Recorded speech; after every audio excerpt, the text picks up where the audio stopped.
하나님 말씀 보도록 하겠습니다. 마태복음 14장, 마태복음 14장 19절에서부터 21절 말씀입니다.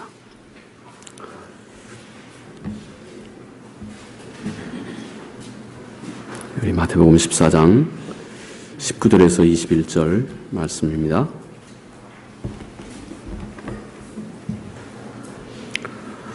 우리 같이 한 목소리로 읽도록 하시겠습니다. 무리를 명하여 잔디 위에 앉히시고 떡 5개와 물고기 2마리를 가지사 하늘을 우러러 축사하시고 떡을 떼어 제자들에게 주시매 제자들이 무리에게 주니 다 배불리 먹고 남은 조각을 12바구니에 차게 거두었으며 먹은 사람은 여자와 어린이 외에 5,000명이나 되었더라. 아멘. 우리가 잘 알고 있는 것처럼 이 본문의 말씀은 우리 주님께서 물고기 2마리와 그리고 보리떡 5개로 5,000명을 먹이신 이 사건을 기록하고 있는 것입니다. 자, 성경에 등장하고 있는 기적 사건, 이것은 단지 우리 주님께서 어느 시간 어느 시기에 어떤 주님의 초자연적인 능력을 발휘해서 큰 역사를 일으키는 어떤 이런 사건, 이런 의미를 넘어서서 그것은 항상 성서는 요한은 이를 특히 이적이라 이렇게 말합니다. 이적. 이것은 사인이라 하는 것입니다. 곧 이 말은 이 안에 감춰져 있는, 이 사건 안에 감춰져 있는 하나님의 나라에 하나님 그분께서 이를 통해서 드러내고 계시고자 하는 의도가 항상 이 안에 함께 있다 하는 그런 뜻입니다. 그것을 통해서 우리 주님이 전하시고자 또는 드러나는 이 하나님의 나라의 메시지와 또 하나님의 마음과 항상 이렇게 연관이 있다 하는 것입니다.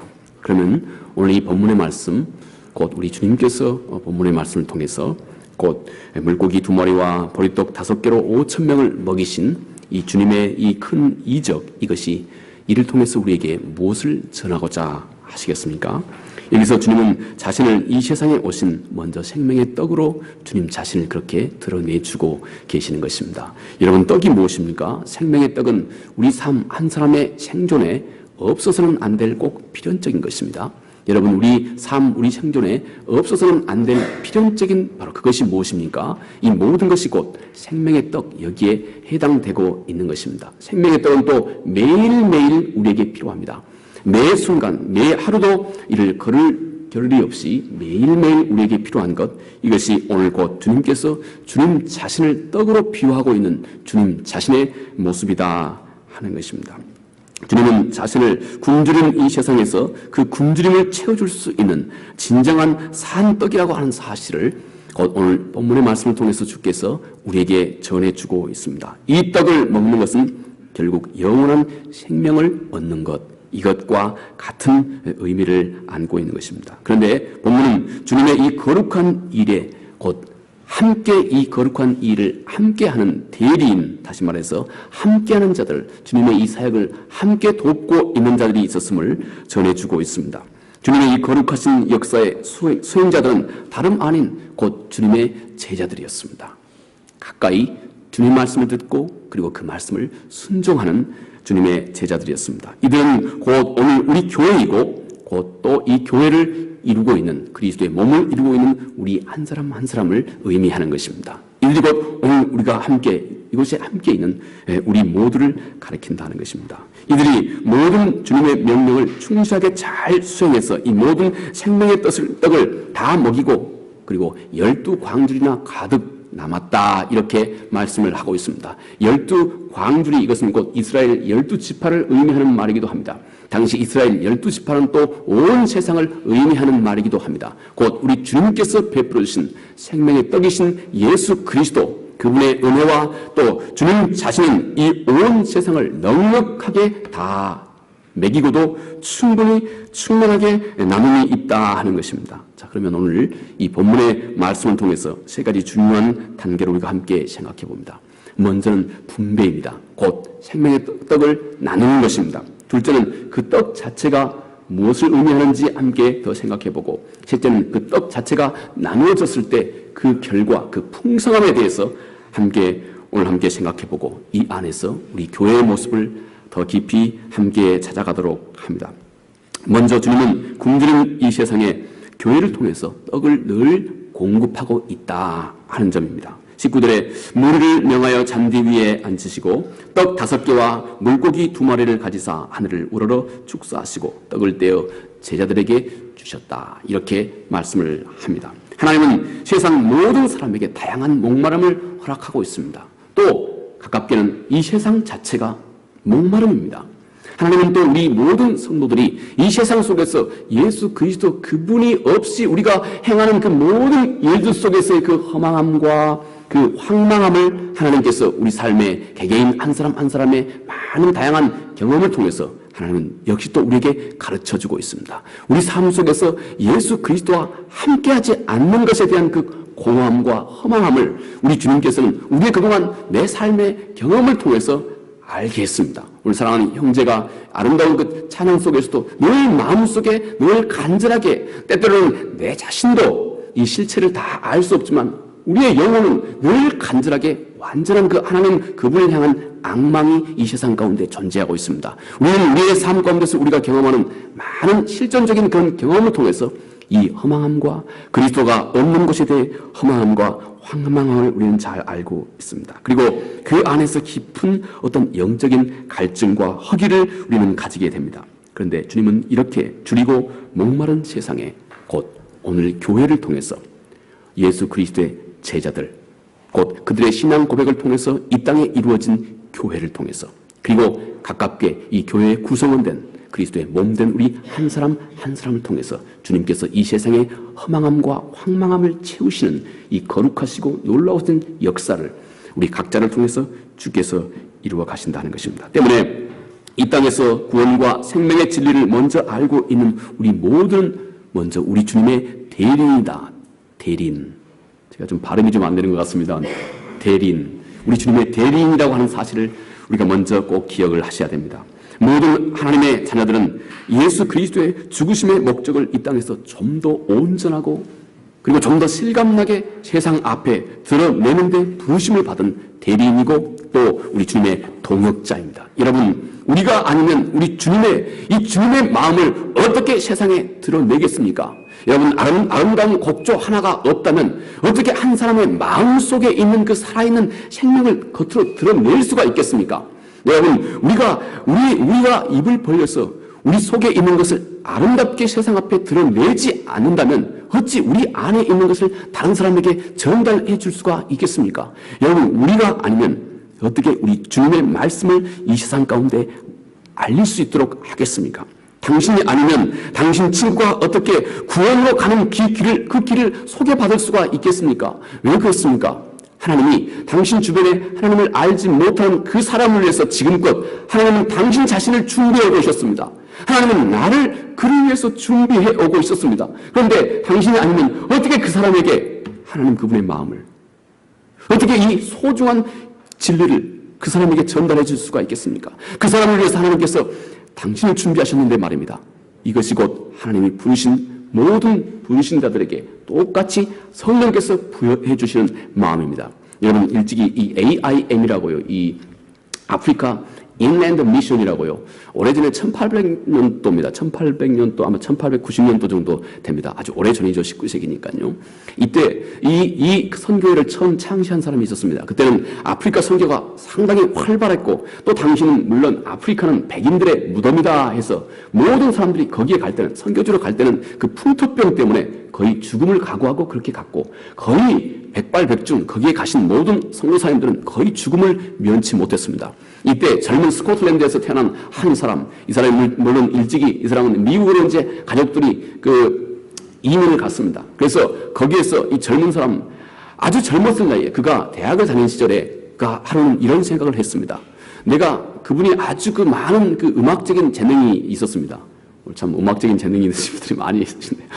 음악적인 재능이 많이 있었습니다. 근데 이분이 자기가 가지고 있는 이 재능, 이 재능, 좀 얘기하다 보니까 좀 이상하게 되는 것 같은데 전혀 우리 특정인과는 상관없는 얘기입니다. 근데 이분이 젊은 날에 이런 생각을 했습니다. 내가 앞으로 하나님을 위해서 살까 아니면 나를 위해서 살까 하는 생각을 하게 됐습니다. 젊은 날에 말이죠. 상당히 이분은 이런 근본적인 질문을 하기 시작했어요. 젊은 날에 그가 대학 다닐 때요. 내가 앞으로 내 삶을 하나님을 위해서 살까 아니면 나를 위해서 살까? 그런데 후자 나를 위해서 사는 삶을 이 사람이 생각해 보니까 그 끝이 인생 끝이 공허하게 그저 공허하게 여길 것 같더라 하는 것입니다. 인생 끝이 공허하겠구나. 내가 지금부터 나를 위해서 열심히 살아가게 되면 내 훗날에 내가 내 생을 마지막 하게 될 때 내가 나를 어떻게 평가하게 될까? 이게 아무런 긍정적인 답이 없었답니다. 그래서 그가 그때부터 그러면 나를 부르신 하나님을 위해서 살아야 되겠다 하고 그가 선교 동아리에 등록을 했습니다. 당시는 이제 아프리카 선교가 상당히 활발하게 그 영국 사회에서 또 미국 사회에서 이루어지고 있었던 그런 시기였습니다.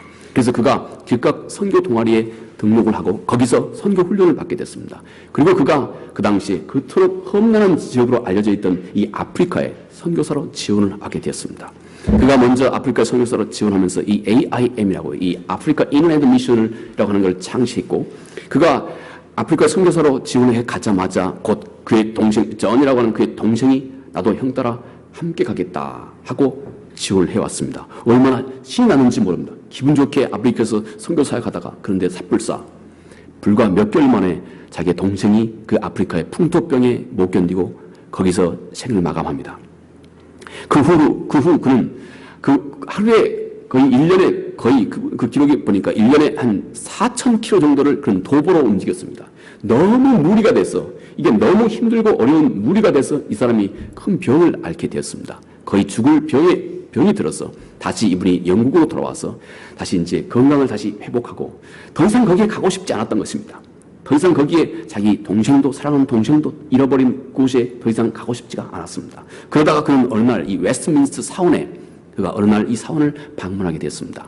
웨스트민스터 사원에 소위 그 데이비드 리빙스턴의 곧 유명한 아프리카 선교에 자기의 전심을 자기의 전력을 다했던 이 선교사의 무덤이 거기가 있습니다.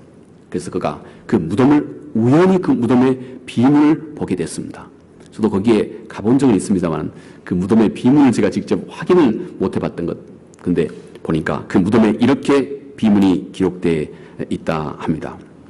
또 이 우리에 들지 아니한 다른 양들이 내게 있어 내가 인도하여야 할 터이니. 자, 우리에 들지 않는 다른 양들, 잃어버린 자들, 내가 이들을 인도하여야 할 터이니 하는 이 비문이 곧 데이비드 리빙스톤의 그 무덤의 비문 위에 기록되어 있는 것을 그가 바라보게 됐습니다. 그리고는 그가 다시 그렇구나. 하나님이 나를 이곳에 내가 아니면 이곳에 갈 자가 누구이겠는가. 성령은 항상 우리에게 그런 류의 음성을 우리에게 줍니다. 내가 아니면 이곳에 하나님께서 나를 지금까지 훈련시켰던 이 모든 것, 내 인생의 곤고함과 내 인생의 그 좌절과 이 모든 것을 통해서 하나님은 내가 하나님의 마음을 알게 했고 그리고 지금까지 하나님께서 나를 이렇게 준비하신 것은 저곳에 나를 보내시기 위한 하나님 그분의 뜻이구나 하는 사실을 깨닫게 됩니다. 그리고 다른 사람이 아니라 내가 그곳에 다시 돌아가야 되겠구나 하는 생각을 다시 그가 품게 되고 다시 아프리카로 돌아갑니다. 그래서 불행하게도 그는 아프리카에서 14개월 동안 1년 4개월 동안 14개월 동안 그가 아프리카에서 선교 사역을 하다가 당시 그 짧은 기간이지만 아주 활발하게 교육도 의료도 활발하게 선교 사역을 하다가 역시 그 풍토병으로 그가 그곳에서 영면하게 됩니다. 여러분, 성령의 역사하심 가운데 있는 사람에게 항상 그의 삶을 통해서 예수 그리스도의 사역이 이렇게 이어지게 되는 것입니다. 여러분, 성령의 역사하심이 무엇입니까? 성령은 그의 이름대로 우리를 거룩을 향한 열망을 우리 안에서 가속하고 또 성령은 우리 안에서 그분의 하시는 일이 우리로 하여금 예수 그리스도의 그분의 사역을 내 삶을 통해서 연이어 감당할 수 있도록 하는 것이 곧 예수 그리스도. 우리가 가진 이 모든 재능과 능력과 여건과 환경과 하나님을 아는 그 암과 그분을 향한 우리의 사랑으로 예수 그리스도의 사역을 이 땅에서 계속 감당하도록 성령께서 우리를 이렇게 이끌어 가시는 것입니다. 식구들의 하늘을 우러러 축사하시고 떡을 떼어 제자들에게 주심에 제자들이 무리에게 주니 이렇게 말씀합니다. 여러분, 이 생명의 떡을 제자들이 먼저 받은 것입니다. 우리가 먼저 주께로부터 받았습니다. 이 소중한 생명의 떡을 우리가 먼저 이 값진 것을 주께로부터 받았다는 것입니다.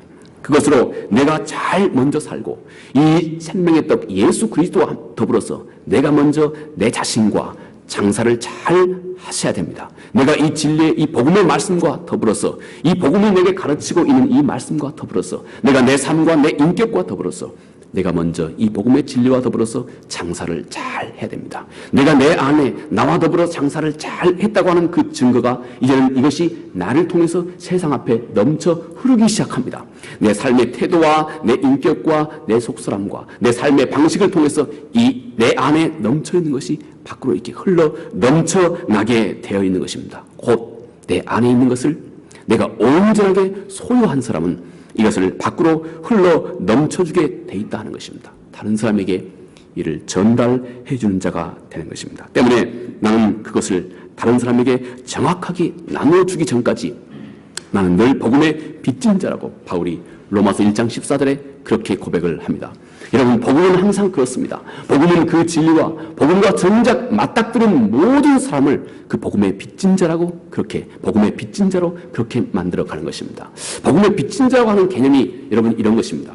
복음은 항상 이렇습니다. 하나님께서 이 소중한 보화 선물을 나에게 주셨습니다. 먼저 나는 이 소중한 보화와 함께 이 복음이라고 하는 이 소중한 보화와 함께 내 인생이 너무나 기쁘고 큰 은혜를 누리게 됩니다. 그런데 이 복음을 마치 양파 껍질처럼 이 복음의 껍데기를 하나하나 점점 벗겨나가면서 이 복음의 정수와 점점 가깝게 들어가면 들어갈수록 그 복음 안에 그 정수 속에 이런 기록이 되어 있습니다. 하나님께서 나에게 먼저 준 이 복음, 이 선물인데 정작 복음을 양파 껍질처럼 복음의 실체를 점점 깊이 또 파고 점점 들어가다 보니까 그 안에 하이쿠 이웃집 사람 주소가 기록되어 있는 것입니다.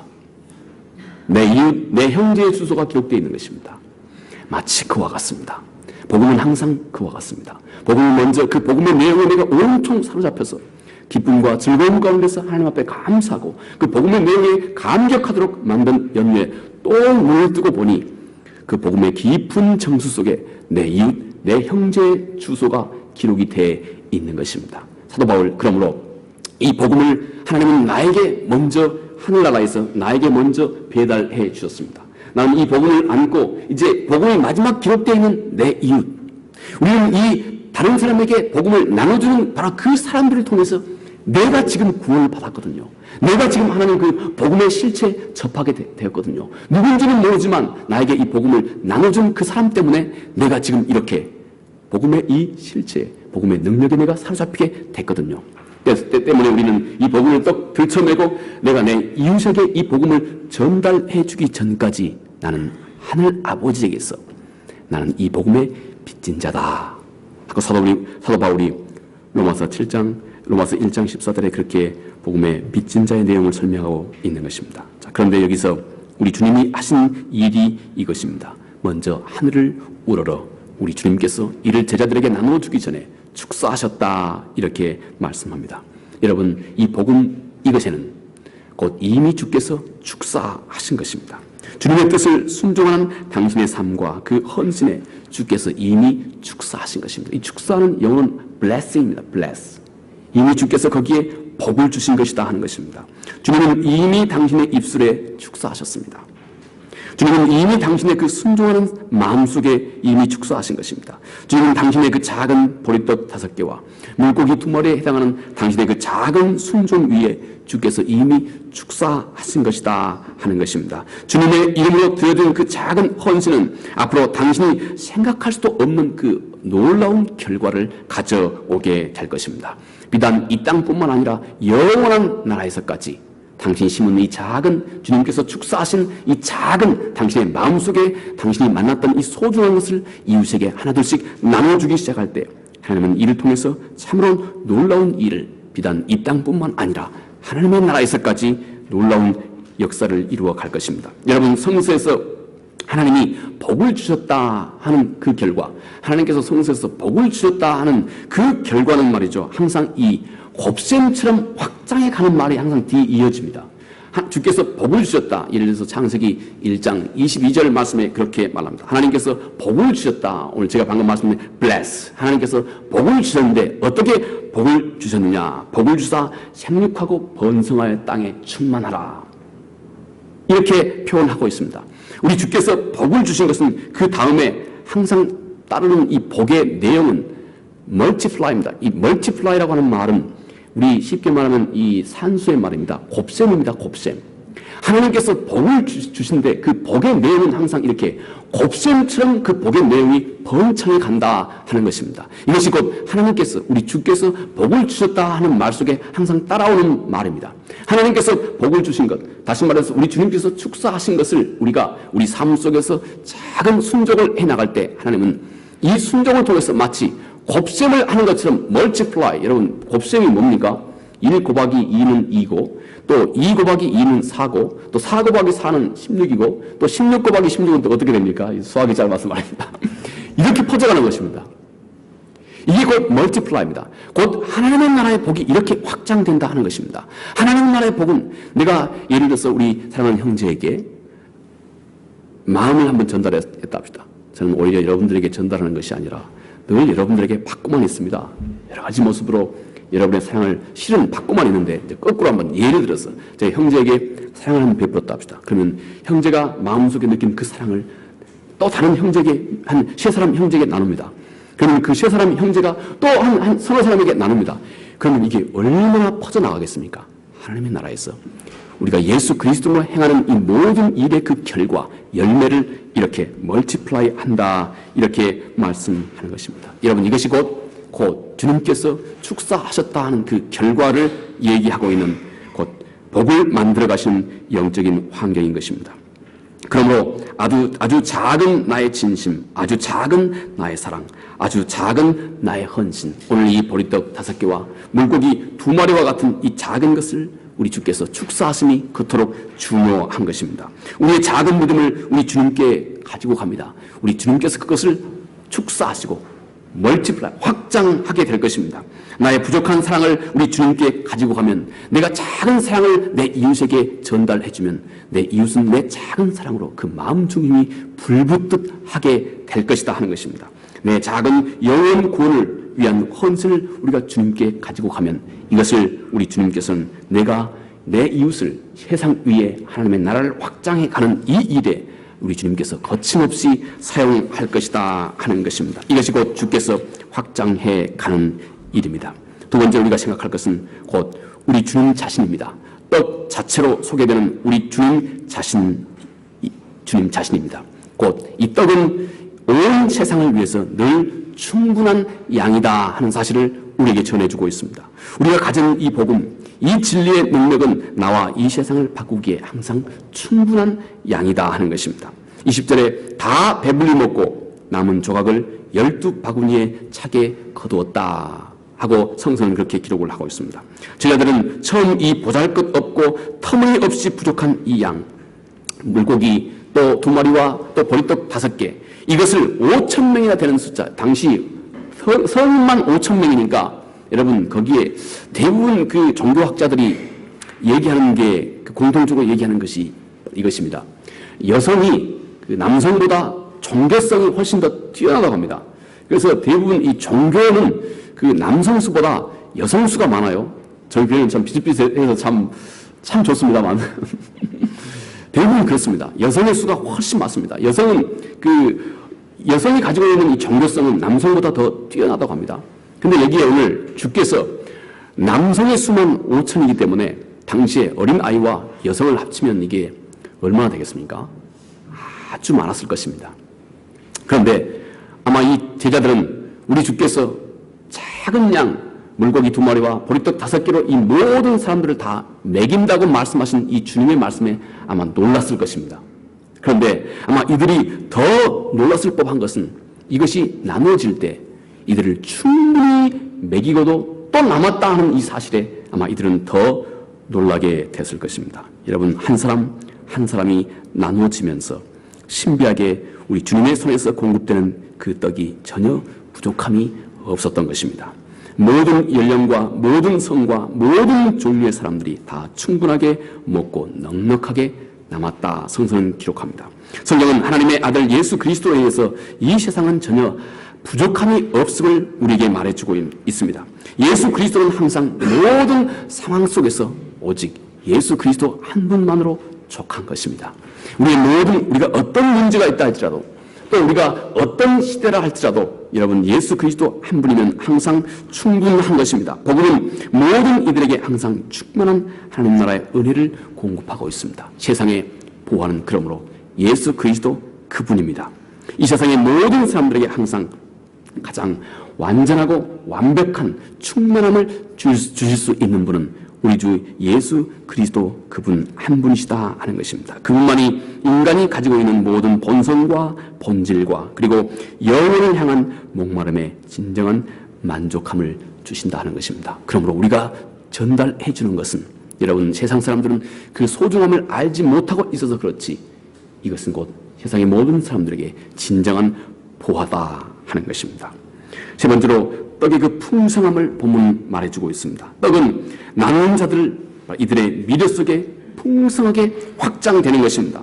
떡을 떼어 제자들에게 주심에 제자들이 무리에게 주니 다 배불리 먹고 남은 조각을 12바구니에 차게 거두었으며 먹은 사람은 여자와 어린 외에 5,000명이나 되었더라. 이렇게 본문은 말씀하고 있습니다. 당신의 영원한 소유가 크게 증가할 수 있는 그 원리는 여러분 우리가 그것을 다른 사람과 함께 나누는 것입니다. 이것을 우리가 전파하는 것입니다. 다른 사람과 함께 나누는 것 여러분 그것이 우리 마음속에 있는 그 소유의 양을 점점 확대해 가는 것입니다. 자 여기 당신이 나누지 않고 있는 당신의 어떤 소유물이 있습니까? 언젠가 그것은 당신에게서 떠나게 될 것입니다. 언젠가 그것은 당신이 영원히 소유하지 못하게 되는 것입니다. 그런데 여기 다른 사람에게 나누어 주는 것이 있습니까? 그것은 당신이 그것을 영원히 소유할 수 있는 길입니다. 제가 언젠가 아마 말씀드린 바 있는 것 같은데 아마 어릴 때 제가 생각해보니 아마 중학교 때쯤 되는 것 같아요. 제가 참 갖고 싶었던 이 성경 하나를 다른 친구에게 나눠준 적이 있습니다. 저는 그때 이후로 말입니다. 그때 제가 어릴 때 무슨 생각으로 그런 착한 일을 했는지는 모르겠습니다. 그런데 지금 늘 제 삶 속에서 항상 영원히 늘 기억되고 있는 것이 있습니다. 제가 그때 그 친구에게 주었던 조그만 제가 절대 자랑하고자 하는 것은 아니고요. 여기에 관련된 내용을 한번 설명하고자 하는 바인데 한번 그렇게 생각해 보시기 바랍니다. 어릴 때 제가 정말 갖고 싶었던 그 성경 하나 거기에 금박지 글씨가 기록되어 있고 깨끗한 성경 그리고 단지 한두 번 내가 펼쳐봤던 그 성경 이것을 다른 친구에게 나눠줬던 바로 그때 그 깨끗한 성경을 나는 지금까지도 내 안에 소유하고 있습니다. 그리고 내가 그것을 생각할 때마다 늘 기쁘고 보람이 있는 모습으로 나는 지금까지 그 성경을 내 안에 소유하고 있습니다. 하나님께서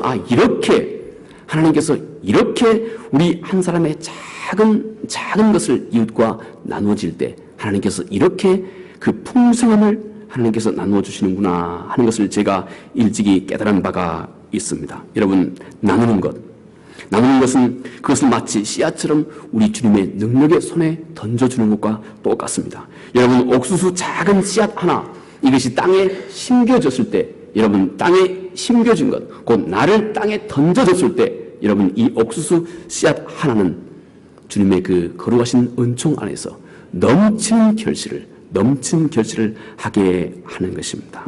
여러분 또 여기 중요한 진리가 있습니다. 다른 사람에게 그리스도의 사랑을 전해주려고 하는 그 신실한 노력은 그런 노력을 기울이고 있는 그 사람의 마음속에 그가 전달하는 그 진리의 내용 자체가 가지고 있는 그 능력을 그가 먼저 경험하도록 만들어주는 것입니다. 내가 다른 사람에게 천국의 복음, 하나님의 나라의 복음을 내가 진심으로 전달해 주고자 하면 하나님께서 큰 은총을 주셔서 내가 전달해 주고자 하는 바로 이 복음의 능력과 실체를 내가 먼저 경험할 수 있도록 하나님께서 우리에게 큰 은총을 주신다 하는 것입니다. 여러분 그러므로 당신이 복음과 진리를 더 깊이 이해하려고 한다면 여러분 그것을 우리는 다른 사람과 나눌 줄 알아야 됩니다. 내가 복음의 그 진리의 그 능력을 내가 진심으로 경험하려고 한다면 여러분 그것을 다른 사람에게 전하고자 하면 되는 것입니다. 깊이 배우고자 한다면 여러분 그것을 다른 사람에게 가르치면 됩니다.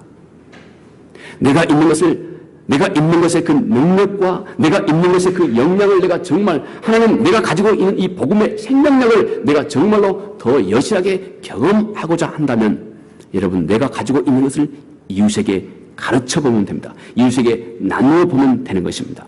내가 이웃에게 나누고자 할 때 우리는 내가 가지고 있는 이 복음의 살아있는 진리와 생명력과 그 능력에 내가 맞닥뜨리게 되는 것입니다. 내가 한 가지 진리를 다른 사람에게 진심으로 바르게 전해주고자 신실하게 노력하면 그때부터 아주 단순한 말씀에도 그 감춰져 있는 그 말씀의 능력을 내가 점점 더 깊이 경험하게 됩니다. 내가 다른 사람에게 전달해 주고자 할 때 여러분 내가 전달해 주고자 하는 이 복음의 능력을 내가 직접 경험하게 된다 하는 것입니다. 이것이 복음 자체가 가지고 있는 능력입니다. 그러므로 하나님의 말씀 곧 진리에 대해서 혹 뜨뜻미지근한 그런 신앙을 우리가 가지고 있다면 그 진리를 다른 사람에게 전하고자 하면 되는 것입니다. 내가 전하고자 할 때 우리는 말씀에 내가 전하려고 하는 그 말씀에 살아있는 생명력이 먼저 내 안에서 확실해지고 그 진리의 능력이 내 안에서 생겨나게 된다 하는 것입니다. 여러분 사랑이라고 하는 것은 그 사랑을 내가 나눌 때 그 사랑의 능력을 내가 알게 됩니다. 여러분 다른 사람에게 예를 들어서 말입니다. 다른 사람에게 내가 좋은 정성에 들어가 있는 선물을 한 사람에게 예쁘게 준비해서 다른 사람에게 나누면 신기하게도 나는 그에게 이 선물을 베풀고 있지만 베풀고 있는 나는 그 사람을 사랑하는 마음이 내 마음속에서 생겨나게 됩니다. 우리 마음속에 있는 것을 이렇게 다른 사람에게 표현하기 시작하면 내 안에서 내가 표현하려고 하는 바로 그 사랑의 실체를 내가 직접 경험할 수 있도록 해주신다 하는 것입니다. 제가 이게 뭐죠? 이렇게 표현하는 능력이 부족해서 잘 모르겠지만 예를 들어서 우리 사랑하는 형제가 우리 교회를 생각하면서 아름다운 곡을 작곡했습니다. 아마 제가 이런 곡을 하나 작사, 작곡하는데 얼마나 시간과 정성과 사랑이 많이 들겠습니까? 아마 그렇겠습니다. 그런데 신기하게도 말입니다. 신기하게도 우리 교회, 우리 온 성도들을 또 오늘 주일 예배를 위해서 사랑하는 형제가 자기의 정성과 사랑을 쏟아 부으면서 형제의 마음속에 사랑이라고 하는 그 실체와 맞닥뜨리게 된다는 것입니다.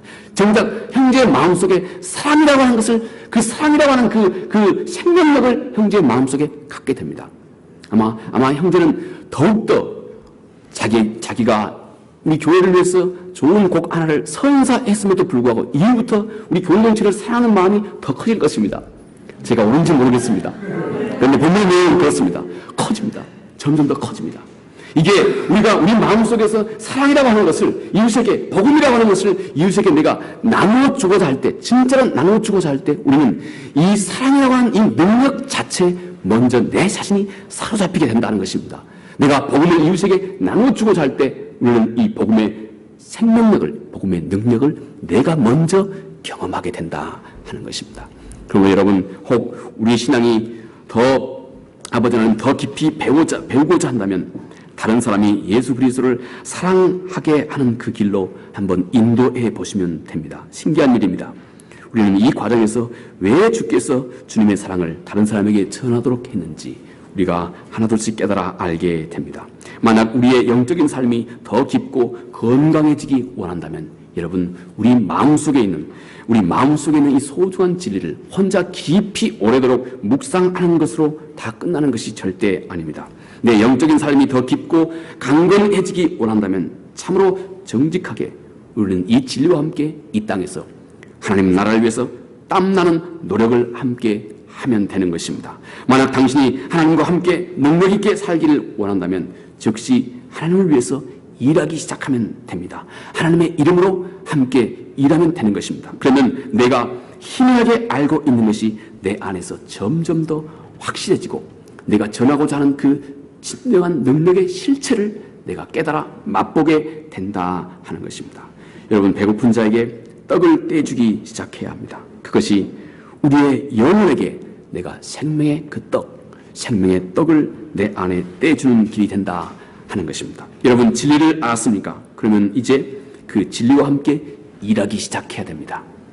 그러면 이제 그 진리의 능력을 내가 경험하게 됩니다. 그 진리가 내 안에서 인격화되기 시작하는 것입니다. 이것이 진리를 내가 영원히 소유하는 길이 되는 것입니다. 이 은혜가 또 이 한 주간 우리 모두에게 충만하기를 간절히 바라겠습니다. 우리 함께 기도하겠습니다. 은혜로우신 아버지 하나님, 감사합니다. 물고기 2마리와 그리고 보리떡 5개, 지극히 작고 보잘것없는 것, 이것을 아버지 하나님이 주께서 축사하심으로 이것이 아버지 하나님이여 성인 장정만도 5천을 먹이고도 남음이 있었다 본문은 우리에게 말씀하고 있습니다. 하나님 아버지, 우리의 작은 순종이 그토록 놀라운 결과를 만들어내는 이 꿈을 가질 수 있도록 하나님 은혜를 베풀어 주옵소서. 우리를 돌아보아 하나님 앞에서 지극히 작은 것도 내 사랑하는 이웃과 함께 나누는 아버지 하나님, 이 우리의 나눔을 통해서 하나님의 놀라우신 그 창대함이 우리를 통해서 이 땅에 확장될 수 있도록 은혜를 베풀어 주옵소서. 예수님 거룩하신 이름으로 기도합니다. 아멘. 함께 찬